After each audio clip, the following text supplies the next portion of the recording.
Hello students, last class में हमने price determination under perfect competition, ये चैप्टर नंबर 1 है, इसको हमने शुरू किया था। और इसमें हमने पढ़ा था कि परफेक्ट कंपटीशन का मीनिंग क्या होता है, परफेक्ट कंपटीशन में क्या फीचर्स पाए जाते हैं, इसमें क्या विशेषताएं पाई जाती हैं, और परफेक्ट कंपटीशन की सिचुएशन में कीमत का निर्धारण किस तरह से होता है। और इसके साथ ही हमने ये पढ़ा था कि परफेक्ट कंपटीशन की सिचुएशन में अगर मांग में परिवर्तन होता है तो मांग में होने वाले परिवर्तन का कीमत के ऊपर क्या प्रभाव है, what is the effect of change in demand on price. और इसी के साथ हमने पढ़ा था कि पूर्ति में होने वाले परिवर्तन का कीमत के ऊपर क्या प्रभाव पड़ता है, what is the effect of change in supply on price. ये हमने लास्ट क्लास में पढ़ा था। तो आज हम पढ़ेंगे कि अगर डिमांड और सप्लाई इन दोनों में अगर एक साथ ही परिवर्तन हो जाए तो उसका संतुलन के ऊपर क्या प्रभाव पड़ेगा। Effect of simultaneous change in demand and supply on equilibrium price, ये आज हमने पढ़ना है। तो अगर मांग और पूर्ति में एक साथ परिवर्तन आता है तो ऐसी सिचुएशन में तीन परिस्थितियां हो सकती हैं, तीन सिचुएशन हो सकती हैं। वो तीन सिचुएशन कौन कौन सी है उसके बारे में हम पढ़ेंगे। सबसे पहले हम ये पढ़ रहे हैं कि अगर मान लो डिमांड में ज़्यादा चेंज आता है और सप्लाई में कम चेंज आता है तो उसका क्या इफ़ेक्ट होगा। यानी कि एक्स एक्सिस पर हमने ली क्वांटिटी और वाई एक्सिस पर ली हमने प्राइस। ठीक है, तो मान लो ये हमारी डिमांड कर्व है शुरू में और ये हमारा शुरू में सप्लाई कर्व है। प्राइस कहाँ डिटर्मिन होती है, जहाँ डिमांड और सप्लाई दोनों बराबर होंगे वहाँ पर प्राइस डिटर्मिनेशन होगा। डिमांड सप्लाई दोनों यहाँ बराबर है, प्राइस का डिटर्मिनेशन हो गया। ठीक है, जहाँ दोनों बराबर है, ये इक्विलिब्रियम का पॉइंट आ गया। ओ क्यू क्वांटिटी डिमांड की जा रही है, वस्तु की कीमत हो गई ओपी। ठीक है, मान लो वस्तु की डिमांड में जो चेंज आया है वो कितना चेंज आया है, सप्लाई से ज़्यादा चेंज आया है। कैसे, मान लो डिमांड में चेंज आया है, अब डिमांड हो गई D1, यानी कि डिमांड में इतना चेंज आया है। लेकिन सप्लाई में जो चेंज आया है वो सप्लाई में कितना चेंज आया है, सप्लाई में चेंज डिमांड से कम आया है। मान लो ये सप्लाई में चेंज आया है, सप्लाई हो गई S1। सप्लाई में देखो चेंज कितना आया है, सिर्फ इतना आया है। यानी कि डिमांड ज़्यादा बढ़ी है, सप्लाई उतनी नहीं बढ़ी है।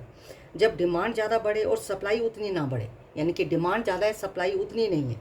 ठीक है, तो आप देखो नया डिमांड लाइन नई सप्लाई लाइन को कहाँ कट कर रहा है, यहाँ कट कर रहा है। ये नया इक्विलिब्रियम का पॉइंट हो गया। यहाँ से लाइन आपने सीधी प्राइस की तरफ डालनी है, वाई एक्सिस की तरफ डालनी है, और यहाँ से लाइन आपने नीचे क्वांटिटी की तरफ डालनी है। ठीक है, तो कहने का मतलब है डिमांड कितनी बढ़ गई, पहले ओ क्यू डिमांड थी, डिमांड बढ़कर ओ क्यू से ओ क्यू 1 हो गई, लेकिन सप्लाई उतनी नहीं बढ़ी, सप्लाई कम बढ़ी है। तो वस्तु की कीमत शुरू में ओपी थी, कीमत बढ़कर OP1 हो गई। यानी कि डिमांड ज़्यादा बढ़े सप्लाई उतनी ना बढ़े तो वस्तु की कीमत क्या होगी, पहले से ज़्यादा हो जाएगी। ठीक है, तो ये हमने पहली सिचुएशन पढ़ी। अब हम पढ़ रहे हैं दूसरी सिचुएशन क्या है कि मान लो डिमांड और सप्लाई में इक्वल चेंज आता है। इक्वल चेंज का मतलब क्या है, ये देखो, ये आपकी वाई एक्सिस है, एक्स एक्सिस पर हमने क्वांटिटी ली है, वाई एक्सिस पर हमने प्राइस ली है। ये आपका शुरू में डिमांड लाइन है। ठीक है, और ये आपका शुरू का सप्लाई कर्व है। डिमांड सप्लाई यहाँ बराबर है, वस्तु की कीमत ओपी हो गई और क्वांटिटी डिमांडेड नीचे हो गई OQ। ठीक है, मान लो डिमांड बढ़ जाती है, डिमांड बढ़कर कितनी होगी, ये नया हमने डिमांड लाइन डाली, डिमांड बढ़कर D1 डिमांड हो जाती है। ठीक है, और सप्लाई कितनी, डिमांड इतनी बढ़ी है, ये देखो ये डिमांड बढ़ी है, जितनी डिमांड बढ़ी है उतनी ही सप्लाई बढ़ा दो। ये जितना ये गैप है ना, इसी के बराबर आपने ये गैप यहाँ रख दिया। जितनी डिमांड बढ़ी है, अगर मान लो सप्लाई उतनी ही बढ़ जाती है, हम क्या कर रहे हैं, अब उतनी ही हम सप्लाई बढ़ा रहे हैं। ठीक है, ये हो गया S1। देखो जितनी डिमांड बढ़ी, जितना गैप ये है, हमने ऑलमोस्ट उतना ही गैप रख लिया। ठीक है, तो जितनी डिमांड बढ़ी है उतनी ही सप्लाई बढ़ गई। तो ऐसी सिचुएशन में आप देखो, ऐसी सिचुएशन में हमारी प्राइस क्या आएगी, ये बल्कि यहाँ आना चाहिए। ऐसी सिचुएशन में इसको थोड़ा सा मैं रब कर दूँ, क्योंकि ऐसी सिचुएशन में हमारी प्राइस सेम रहेगी, ठीक है। तो जो प्राइस हमारी ऑलरेडी है ना यही रहेगी। तो कहने का मतलब है ये डिमांड हमारा, ये डिमांड लाइन हमारी यहाँ, डिमांड लाइन हमारी यहाँ टच करनी चाहिए, ठीक है। इसको पहले ध्यान में रखकर बनाना है आपने, ये D1, ठीक है। क्योंकि जितनी डिमांड बढ़ी है सप्लाई उतनी बढ़ रही है, तो इसका मतलब है प्राइस के ऊपर कोई इफेक्ट नहीं रहेगा, प्राइस उतनी ही रहेगी, ये ध्यान रखना है। तो नया डिमांड, ये नई सप्लाई कहाँ कट कर रहा है, यहाँ कट कर रहा है। पहला इक्विलिब्रियम का पॉइंट ये था, अब दूसरा इक्विलिब्रियम का पॉइंट ये हो गया। प्राइस आपकी उतनी की उतनी रहेगी, क्योंकि डिमांड और सप्लाई दोनों में बराबर चेंज आया है, ठीक है। तो प्राइस हमारी सेम रहेगी। अब हम तीसरी सिचुएशन पढ़ें। तीसरी सिचुएशन देखो किस तरह से, तीसरा हम डायग्राम बना रहे हैं। एक्स एक्सिस पर हमने ली क्वांटिटी और वाई एक्सिस पर हमने लिया प्राइस, ठीक है। ये आपका हो गया शुरू की डिमांड लाइन, ये शुरू की डिमांड लाइन हो गई। और ये आपकी ये सॉरी शुरू की, ये आपकी सप्लाई लाइन है और ये आपकी है डिमांड लाइन। डिमांड और सप्लाई दोनों कहाँ बराबर हैं, डिमांड और सप्लाई दोनों यहाँ बराबर है, ठीक है। अब देखो डिमांड में चेंज आया है, डिमांड कितनी बढ़ी है, डिमांड बढ़ी है सिर्फ इतनी, ये आपका नया डिमांड लाइन हो गई D1, यानी कि डिमांड कितनी बढ़ी है, सिर्फ इतनी डिमांड बढ़ी है। लेकिन सप्लाई कितनी बढ़ी है, सप्लाई उससे ज़्यादा बढ़ी है, ये आपकी सप्लाई आ गई S1। डिमांड कितनी बढ़ी है, डिमांड सिर्फ इतनी बढ़ी है, लेकिन सप्लाई कितनी बढ़ी है, सप्लाई उससे ज़्यादा बढ़ी है, ठीक है। जब डिमांड कम बढ़े, सप्लाई उससे ज़्यादा बढ़े, तो इसका इम्पैक्ट क्या पड़ेगा, इसका इम्पैक्ट ये पड़ेगा जो वस्तु की कीमत है वो पहले से कम हो जाएगी। पहले वस्तु की कीमत कितनी थी, OP थी, अब नया डिमांड और नई सप्लाई कहाँ कट कर रही है, यहाँ कट कर रही है, ठीक है। तो यहाँ से लाइन आप नीचे की तरफ डालो, तो वस्तु की कीमत पहले OP थी, OP से कम होकर OP1 हो जाएगी, ठीक है। नीचे शुरू में OQ क्वांटिटी डिमांड की जा रही थी, अब OQ1 की जा रही है, या ठीक है। तो डिमांड बढ़ गई लेकिन सप्लाई उससे ज़्यादा बढ़ी है, तो सप्लाई अगर ज़्यादा होगी तो वस्तु की कीमत पहले से कम हो जाएगी, ठीक है। तो ये हमने पढ़ा है effect of simultaneous change in demand and supply on equilibrium price, यानी कि डिमांड और सप्लाई दोनों एक साथ बढ़ रहे हैं, उसका प्राइस के ऊपर क्या इफेक्ट पड़ेगा। ये हमने ये 3 सिचुएशन पढ़ी हैं। इसके साथ ही हमारा हेडिंग कंप्लीट हो गया। अब उसके बाद हम नया हेडिंग शुरू कर रहे हैं। नया हेडिंग इम्पॉर्टेंट है। नया हेडिंग हमारा है मूल्य निर्धारण में समय तत्व का महत्व, importance of time element in determination of value. तो मूल्य निर्धारण में समय तत्व का क्या महत्व है। मूल्य निर्धारण, वस्तु का मूल्य निर्धारण यानी कि वस्तु की कीमत का निर्धारण, प्राइस डिटर्मिनेशन आपको पता है कि डिमांड और सप्लाई के माध्यम से होता है। अगर किसी वस्तु की कीमत के ऊपर मांग का प्रभाव अधिक पड़ेगा, किसी वस्तु की कीमत के ऊपर मांग का प्रभाव अधिक पड़ेगा या वस्तु की कीमत के ऊपर पूर्ति का प्रभाव अधिक पड़ेगा, ये इस बात के ऊपर निर्भर करता है कि मांग और पूर्ति को स्थिर करने के लिए कितना समय मिला है। क्या बताया कि हमें पता है कि वस्तु की कीमत को निर्धारित जब हम करते हैं तो कीमत निर्धारण में मांग और पूर्ति दोनों का प्रभाव पड़ता है। तो किसी भी वस्तु की अगर हम कीमत निर्धारित कर रहे हैं, उस कीमत के ऊपर मांग का प्रभाव अधिक पड़ेगा या पूर्ति का प्रभाव अधिक पड़ेगा, ये इस बात पे निर्भर करता है कि मांग और पूर्ति को स्थिर करने के लिए कितना समय मिला है। समय याद रखो, समय जितना कम होगा मांग का प्रभाव कीमत निर्धारण पर उतना अधिक होगा। जितना समय कम होगा मांग का प्रभाव कीमत निर्धारण पर उतना अधिक होगा, और समय जितना ज़्यादा होगा पूर्ति का प्रभाव कीमत निर्धारण पर उतना अधिक होगा। सप्लाई का प्रभाव प्राइस डिटर्मिनेशन पर ज़्यादा होगा जितना समय ज़्यादा होगा, ठीक है। मांग और पूर्ति के संतुलन के लिए समय को हम 4 पार्ट्स में डिवाइड कर रहे हैं। समय को हम कैसे 4 पार्ट्स में डिवाइड कर रहे हैं। पहला है अति अल्पकालीन समय यानी कि वेरी शॉर्ट पीरियड। दूसरा हम पढ़ेंगे अल्पकालीन समय यानी कि अल्पकालीन समय यानी कि शॉर्ट पीरियड। तीसरा हम पढ़ेंगे दीर्घकालीन समय यानी कि लॉन्ग पीरियड। और चौथा हम पढ़ेंगे अति दीर्घकालीन समय यानी कि वेरी लॉन्ग पीरियड। तो ये 4 समय में कीमत का निर्धारण कैसे होगा ये हमने समझना है। तो सबसे पहले हम पढ़ रहे हैं अति अल्पकाल समय में कीमत का निर्धारण, वेरी शॉर्ट पीरियड। अति अल्पकाल समय में कीमत का निर्धारण कैसे होता है, इसको समझने के लिए सबसे पहले हमें ये समझना है कि अति अल्पकालीन समय होता क्या है, वेरी शॉर्ट पीरियड क्या होता है। अति अल्पकालीन समय यानी कि वेरी शॉर्ट पीरियड क्या होता है, ये कुछ घंटों का होता है, ये कुछ ही घंटों का होता है, बहुत लंबा समय नहीं है, ये कुछ ही घंटों का समय होता है। इसमें वस्तु की पूर्ति को केवल वर्तमान स्टॉक तक ही बढ़ाया जा सकता है। जो वेरी शॉर्ट पीरियड है, जो कि कुछ घंटों का समय है, अगर मान लो डिमांड बढ़ जाती है तो हम वस्तु की पूर्ति को केवल कितना बढ़ा सकते हैं, सप्लाई को कितना बढ़ा सकते हैं, जितना हमारे पास गोदाम में स्टॉक पड़ा है। अगर डिमांड बढ़ जाए तो हम स्टॉक को केवल उतना ही बढ़ा सकते हैं जितना गोदाम में हमारे पास माल पड़ा है। ठीक है, तो जो वेरी शॉर्ट पीरियड अति अल्पकाल में जो कीमत निर्धारित होती है उसे हम किस नाम से जानते हैं, उसको हम बाज़ार कीमत के नाम से जानते हैं। वेरी शॉर्ट पीरियड में जो प्राइस डिटरमिन होगा उसको हम मार्केट प्राइस कहते हैं। ठीक है, ये याद रखना कि वेरी शॉर्ट पीरियड में जो कीमत निर्धारित होती है उसको हम मार्केट प्राइस के नाम से जानते हैं। तो बाज़ार कीमत का, मार्केट प्राइस का निर्धारण कैसे होता है, इसके लिए हमने वस्तुओं को दो भागों में बांटा है। मार्केट प्राइस कैसे डिटरमिन होती है, इसके लिए वस्तुओं को दो भागों में बांटा है। कौन सी दो भागों में वस्तुओं को बांटा है? पहला है नाशवान वस्तुएं यानी कि पेरिशेबल गुड्स। नाशवान वस्तुएं क्या होती हैं? नाशवान वस्तुओं का मतलब होता है वो वस्तुएं जो कि बहुत जल्दी ख़राब हो जाती हैं, जैसे फ्रूट्स, वेजिटेबल्स, मिल्क। ये बहुत लंबे समय तक ठीक नहीं रहते, ये बहुत जल्दी ख़राब हो जाते हैं। उनको हम नाशवान वस्तुएं यानी कि पेरिशेबल गुड्स कहते हैं।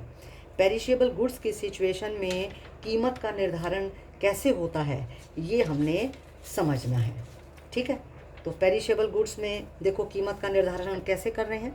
एक्स एक्सिस पर हमने क्वांटिटी ली है, वाई एक्सिस पर हमने लिया प्राइस।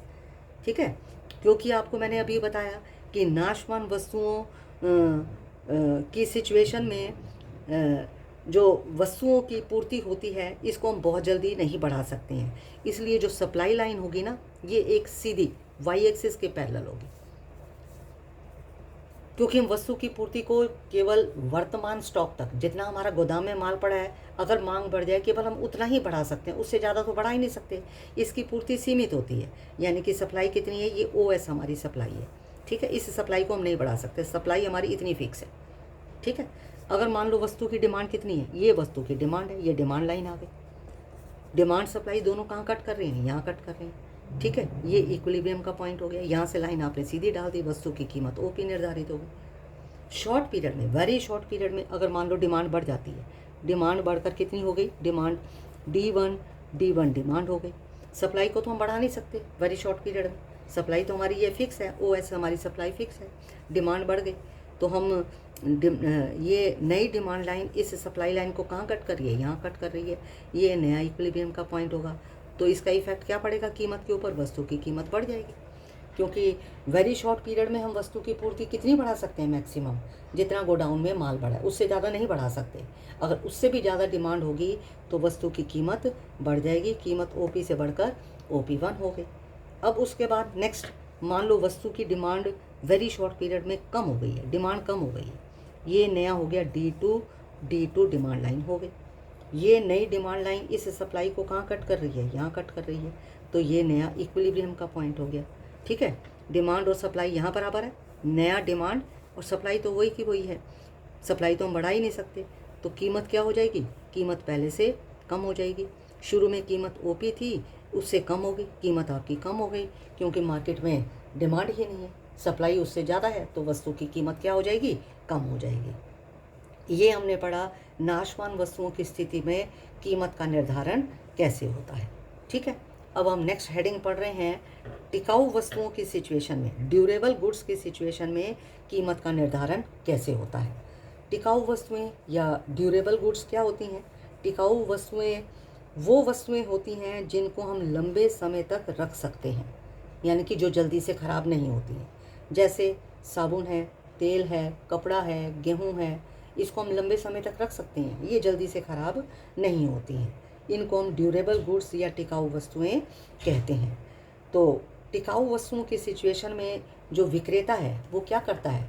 टिकाऊ वस्तुओं की सिचुएशन में विक्रेता इन वस्तुओं की एक मिनिमम रिजर्व प्राइस को फिक्स कर देता है, न्यूनतम कीमत को निश्चित कर देता है, निर्धारित कर देता है। यानी कि उस minimum reserve price, minimum price से कम कीमत के ऊपर विक्रेता कभी भी माल नहीं बेचता है। अगर मार्केट में उस मिनिमम रिजर्व प्राइस से कम कीमत हो जाती है तो विक्रेता क्या करता है?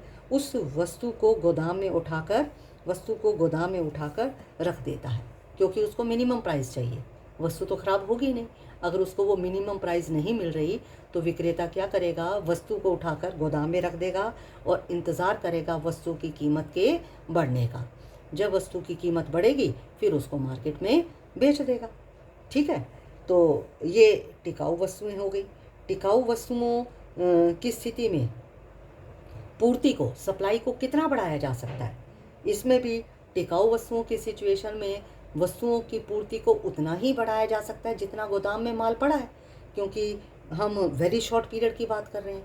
वेरी शॉर्ट पीरियड में तो वस्तुओं को उतना ही बढ़ाया जा सकता है जितना गोदाम में माल पड़ा है। ठीक है, तो उनकी पूर्ति को उससे ज़्यादा नहीं बढ़ाया जा सकता। तो अब हमने पढ़ना है टिकाऊ वस्तुओं की सिचुएशन में कीमत का निर्धारण कैसे होता है। इसका हम डायग्राम समझेंगे। ये होगी आपकी एक्स एक्सिस और ये आपका हो गया वाई एक्सिस। ठीक है, टिकाऊ वस्तुओं की सिचुएशन में सप्लाई लाइन कैसे होती है? टिकाऊ वस्तुओं की सिचुएशन में ये जो सप्लाई लाइन है वाई एक्सिस से शुरू होती है। एक्स एक्सिस, ये वाई एक्सिस से यहाँ से शुरू मान लो हो रही है, और टिकाऊ वस्तुओं की सिचुएशन में सप्लाई लाइन ऐसे जाएगी, एक पॉइंट के बाद ये क्या होगी? स्ट्रेट हो जाएगी। यानी कि इसका मतलब है कि सप्लाई को, ये नीचे हम जो डॉट डाल रहे हैं, इसका मतलब है हम सप्लाई को इससे ज़्यादा नहीं बढ़ा सकते। ये ओ हो गया, ये क्यू हो गई। मैंने आपको बताया कि जो टिकाऊ वस्तुएं हैं इनकी पूर्ति को कितना बढ़ाया जा सकता है? जितना गोदाम में माल पड़ा है। ठीक है, गोदाम में तो ओ क्यू माल ही पड़ा है, इससे ज़्यादा नहीं बढ़ाया जा सकता। ये थोड़ी थोड़ी सप्लाई बढ़ रही है, लेकिन मैक्सिमम यहाँ आके स्ट्रेट हो गई, तो यहाँ से नीचे सीधी लाइन डाली, यानी कि सप्लाई गोदाम में इतनी है, इससे ज़्यादा सप्लाई को नहीं बढ़ाया जा सकता। मान लो मार्केट में इन टिकाऊ वस्तुओं की डिमांड कितनी है? ये डिमांड लाइन होगी। ठीक है, ये सप्लाई है, ये डिमांड है। डिमांड इतनी है, सप्लाई ये है। डिमांड सप्लाई दोनों कहाँ बराबर है? यहाँ बराबर है। ये आपका हो गया इक्विलिब्रियम का पॉइंट हो गया। ठीक है, यहाँ से नीचे लाइन डाली तो क्वांटिटी डिमांडेड ओ क्यू 1 हो गई, ओ क्यू क्वांटिटी डिमांडेड हो गई, वस्तु की कीमत हो गई ओ पी। ठीक है, इतनी क्वांटिटी डिमांड की जा रही है, वस्तु की कीमत हो गई ओ पी। तो इसका मतलब हमें क्या पता चला? ये जो हमारी सप्लाई लाइन ऐसे जा रही है, इसका मतलब ये जो ओ एस प्राइस है, ये यहाँ से लेकर यहाँ तक ओ एस जो प्राइस है, इस प्राइस को हम क्या करेंगे? इस प्राइस को हम कहेंगे मिनिमम रिजर्व प्राइस। ये मिनिमम रिजर्व प्राइस है। मिनिमम रिजर्व प्राइस यानी कि जो न्यूनतम आरक्षित कीमत, ये क्या होती है? ये 2 नंबर के लिए कई बार पूछ लिया जाता है। ठीक है, मिनिमम रिजर्व प्राइस, न्यूनतम आरक्षित कीमत क्या होती है? इसको अच्छे से याद रखना है, ये 2 नंबर के लिए पूछ लिया जाता है। तो ये मिनिमम प्राइस है, यानी कि मिनिमम कीमत जो विक्रेता को मिलनी चाहिए, ओ एस कीमत तो मिलनी चाहिए। अगर ओ एस कीमत से कम कीमत मिलेगी तो सेलर प्रोडक्ट को मार्केट में नहीं बेचेगा। वो क्या करेगा? माल को गोदाम में उठाकर रख देगा, इंतज़ार करेगा कीमत के बढ़ने का, और अगर उससे ज़्यादा कीमत मिलेगी तो माल बेचेगा, क्योंकि माल तो ख़राब होना ही नहीं है, ड्यूरेबल गुड्स हैं। ठीक है, तो लंबे समय तक गोदाम में ठीक पड़ा रहता है। इससे ज़्यादा कीमत मिलेगी तो माल बेचेगा, अगर ओएस से कम कीमत होगी तो माल नहीं बेचेगा।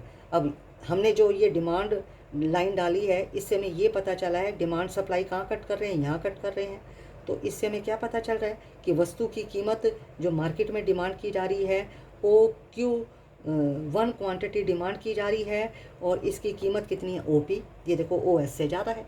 ठीक है, मार्केट में इतनी ओ एस मिनिमम प्राइस से ज़्यादा कीमत मिल रही है तो वो माल बेचेगा। ठीक है, मान लो वस्तु की कीमत, मान लो डिमांड कम हो जाती है। डिमांड कम हो जाएगी तो हम ये जो डिमांड लाइन है ये क्या करेंगे? नीचे की तरफ डालेंगे। हमने ये डिमांड लाइन नीचे की तरफ डाली, नीचे की तरफ डिमांड लाइन डाली तो इसका मतलब है डिमांड कम हो गई है। ठीक है, अब ये डिमांड लाइन, नई डिमांड लाइन इस सप्लाई लाइन को कहाँ कट कर रही है? यहाँ कट कर रही है। ये नया इक्विलिब्रियम का पॉइंट हो गया। यहाँ से लाइन आपने नीचे डाली, डिमांड कम हो गई, OQ2 हो गई, वस्तु की कीमत अभी भी उसको इस OS से ज़्यादा मिल रही है, OP1 उसको कीमत मिल रही है, माल बेच देगा। ठीक है। अगर मान लो फिर डिमांड बढ़ गई, मान लो डिमांड बढ़कर, ये आपकी डिमांड बढ़कर D2 डिमांड हो जाती है। ठीक है। और ये सप्लाई लाइन को कहाँ कट कर रहा है? ये E2 पे कट कर रहा है। तो डिमांड और सप्लाई कहाँ बराबर है? यहाँ बराबर है। वस्तु की कीमत, क्योंकि डिमांड बढ़ गई, ठीक है, डिमांड बढ़ गई और सप्लाई तो इतनी ही है, जितनी डिमांड बढ़ गई है और सप्लाई उतनी नहीं है जितनी डिमांड बढ़ी है, तो वस्तु की कीमत क्या हो जाएगी? वस्तु की कीमत बढ़कर OP से OP2 हो जाएगी।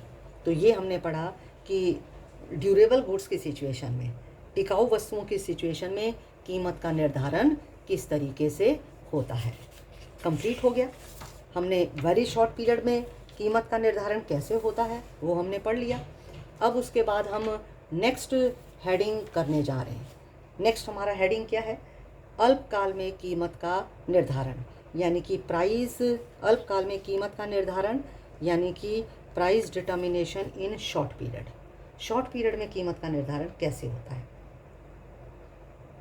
शॉर्ट पीरियड में जो कीमत निर्धारित होती है उसको हम उप सामान्य कीमत यानी कि सब नॉर्मल प्राइस कहते हैं। ये आपने याद रखना है।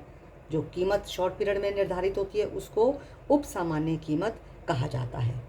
अल्पकाल में, शॉर्ट पीरियड में हम वस्तु की पूर्ति को, सप्लाई को कितना बढ़ा सकते हैं?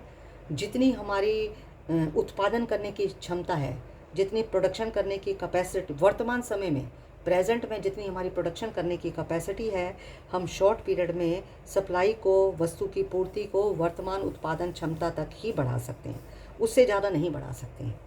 ठीक है। तो फर्में कितना उत्पादन करेंगी? फर्में तब तक उत्पादन करती रहेंगी जब तक उनको उत्पादन करने की जो वेरिएबल कॉस्ट है, अगर उनकी वेरिएबल कॉस्ट रिकवर हो रही है तो फर्में उत्पादन करती रहेंगी। अगर उनको प्रोडक्शन करने की वेरिएबल कॉस्ट भी नहीं मिलेगी तो वो क्या करेंगी? उत्पादन को बंद कर देंगी। ठीक है। तो शॉर्ट पीरियड में, शॉर्ट पीरियड होता क्या है? वो पीरियड जो 1 साल से कम का है उसको हम शॉर्ट पीरियड बोलेंगे। तो ऐसी सिचुएशन में कीमत का निर्धारण कैसे होता है, इसको हमने डायग्राम से समझना है। देखो शॉर्ट पीरियड में कीमत का निर्धारण कैसे होता है। एक्स एक्सिस में हमने क्वांटिटी ली है, वाई एक्सिस पर हमने ली है प्राइस। ठीक है। और ये मान लो हमारी है डिमांड लाइन, ये डिमांड लाइन हो गई और ये हमारी हो गई मान लो सप्लाई। डिमांड और सप्लाई दोनों कहाँ बराबर है? यहाँ बराबर है। ठीक है। यहाँ से लाइन नीचे डाल दी, OQ क्वांटिटी हो गई और OP प्राइस हो गई। डिमांड सप्लाई यहाँ दोनों बराबर है। ठीक है। शॉर्ट पीरियड में, शॉर्ट पीरियड में मान लो डिमांड बढ़ जाती है, डिमांड बढ़ जाती है लेकिन सप्लाई नहीं बढ़ती। तो पहले डिमांड DD थी, अब डिमांड बढ़कर कितनी हो गई? डिमांड बढ़कर हो गई है D1। ठीक है। डिमांड बढ़ गई, सप्लाई नहीं बढ़ी। ठीक है। तो नई डिमांड लाइन सप्लाई को कहाँ कट कर रही है? यहाँ कट कर रही है। तो ये हो गई वस्तु की कीमत बढ़कर OP से OP1 हो गई और नीचे क्वांटिटी कितनी हो गई? OQ से OQ1 हो गई। ठीक है।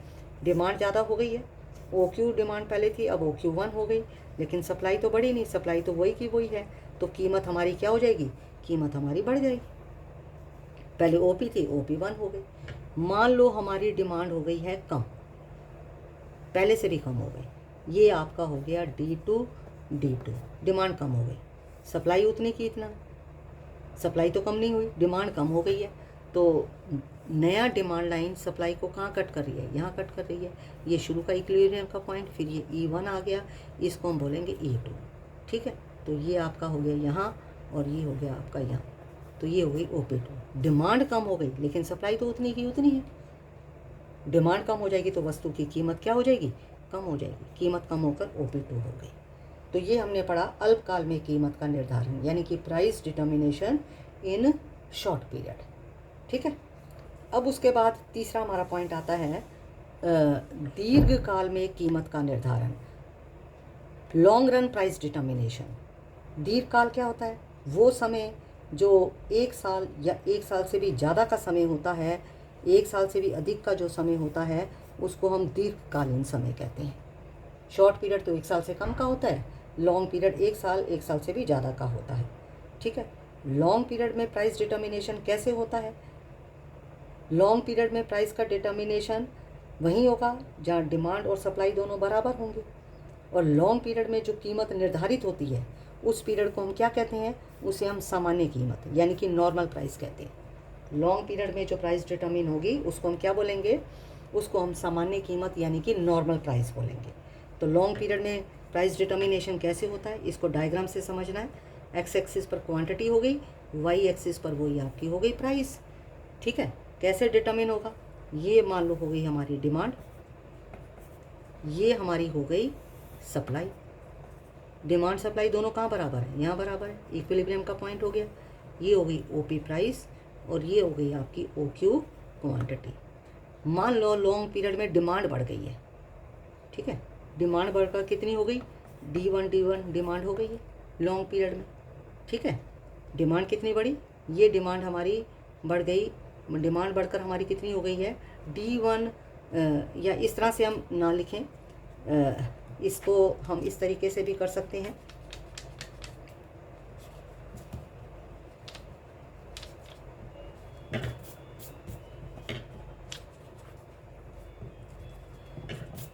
शुरू में हमारा ये डिमांड है, ये सप्लाई है, वस्तु की कीमत ओपी निर्धारित हो गई। ठीक है, मान लो लॉन्ग पीरियड में तो क्योंकि हम सप्लाई को वस्तु की कीमत, सप्लाई को वस्तु की डिमांड के हिसाब से बढ़ा सकते हैं। ठीक है, मान लो लॉन्ग पीरियड में वस्तु की कीमत बढ़ गई। लॉन्ग पीरियड में क्योंकि पूर्ति को तो बढ़ा सकते हैं, वस्तु की कीमत को, वस्तु की कीमत मान लो लॉन्ग पीरियड में बढ़ गई, कीमत बढ़कर ओपी से OP1 हो गई। अगर कीमत बढ़कर OP से OP1 हो गई तो आप देखो ऐसी सिचुएशन में डिमांड कितनी है? ये लाइन डिमांड को कहाँ कट कर रही है? यहाँ कट कर रही है। यहाँ से लाइन आप नीचे डाल दो। लॉन्ग पीरियड है, डिमांड कितनी है? कीमत बढ़ गई तो डिमांड कम हो गई, OQ से कम होकर OQ1 हो गई। ठीक है, कीमत बढ़ गई तो सप्लाई कितनी है? ये लाइन सप्लाई को कहाँ कट कर रही है? यहाँ कट कर रही है। ठीक है, तो सप्लाई कितनी है लॉन्ग पीरियड में? क्योंकि कीमत बढ़ने से सप्लाई बढ़ती है। सप्लाई बढ़कर कितनी हो गई है? सप्लाई बढ़कर हमारी बढ़कर कितनी हो गई है? सप्लाई हमारी हो गई है, सप्लाई आपकी हो गई है OQ से OQ2। डिमांड कितनी है? कीमत बढ़ गई, आपने क्या करना है? कीमत बढ़ गई तो डिमांड कितनी है? ठीक है, ये लाइन आप देखो डिमांड लाइन को कहाँ कट कर रही है? यहाँ कट कर रही है। तो डिमांड कितनी है? OQ1। और इस बढ़ी हुई कीमत के ऊपर सप्लाई कितनी है? ये लाइन देखो सप्लाई को कहाँ कट कर रही है? यहाँ कट कर रही है। सप्लाई कितनी है? OQ2। यानी कि जब कीमत बढ़ गई, कीमत बढ़ने से सप्लाई तो ज़्यादा हो गई है लेकिन डिमांड कम हो गई है। जब सप्लाई ज़्यादा हो, डिमांड कम हो तो उसका इफेक्ट क्या पड़ेगा? वस्तु की कीमत फिर से कम आएगी, क्योंकि सप्लाई ज़्यादा है लॉन्ग पीरियड में, डिमांड तो उतनी नहीं है। कीमत बढ़ गई है, सप्लाई ज़्यादा है, डिमांड उतनी नहीं है, वस्तु की कीमत कम होगी। ठीक है, इसी तरीके से अब हम ये मान के चलते हैं, मान लो कि रिवर्स हो जाए। मान लो वस्तु की कीमत हो जाती है कम। ठीक है, वस्तु की कीमत कितनी कम हो गई? कीमत कम होकर हो जाती है OP2। कीमत अगर कम हो गई, कीमत कम होकर OP2 हो गई। ठीक है, अगर कीमत कम हो गई, अब आप देखो ये लाइन डिमांड को कहाँ कट कर रही है और सप्लाई को कहाँ कट कर रही है? ये लाइन डिमांड को, सप्लाई को यहाँ कट कर रही है। पहले सप्लाई आया, सप्लाई को यहाँ कट कर रही है। सप्लाई कितनी है? सप्लाई है OQ3, 2 यहाँ लिखा है, ये OQ3। सप्लाई OQ3 है, लेकिन कीमत कम होने पर डिमांड कितनी है? ये लाइन नई, ये डिमांड लाइन को कहाँ कट कर रही है? यहाँ कट कर रही है। यानी कि डिमांड कितनी है? डिमांड हमारी है OQ4। डिमांड ज़्यादा है, ठीक है, सप्लाई कम है। जब डिमांड ज़्यादा हो, डिमांड पीछे है, सप्लाई कम है, जब डिमांड ज़्यादा हो, सप्लाई कम हो, तो उसका रिजल्ट क्या होगा? वस्तु की कीमत फिर से बढ़ेगी। अल्टीमेटली वस्तु की कीमत कहाँ निर्धारित होगी? जहाँ डिमांड और सप्लाई दोनों बराबर हो जाते हैं। डिमांड सप्लाई दोनों यहाँ बराबर है, वस्तु की कीमत अल्टीमेटली OP ही निर्धारित होगी। ठीक है, तो इस तरह से लॉन्ग रन में प्राइस का डिटर्मिनेशन किया जाता है। ठीक है, ये हमने लॉन्ग रन में प्राइस डिटर्मिनेशन सीखा। उसके बाद एक लास्ट पॉइंट इसमें आता है very long period. Very long period यानी कि अति दीर्घकालीन समय। अति दीर्घकालीन समय क्या होता है?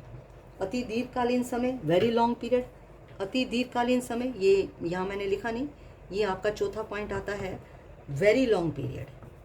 वेरी लॉन्ग पीरियड यानी कि अति दीर्घकालीन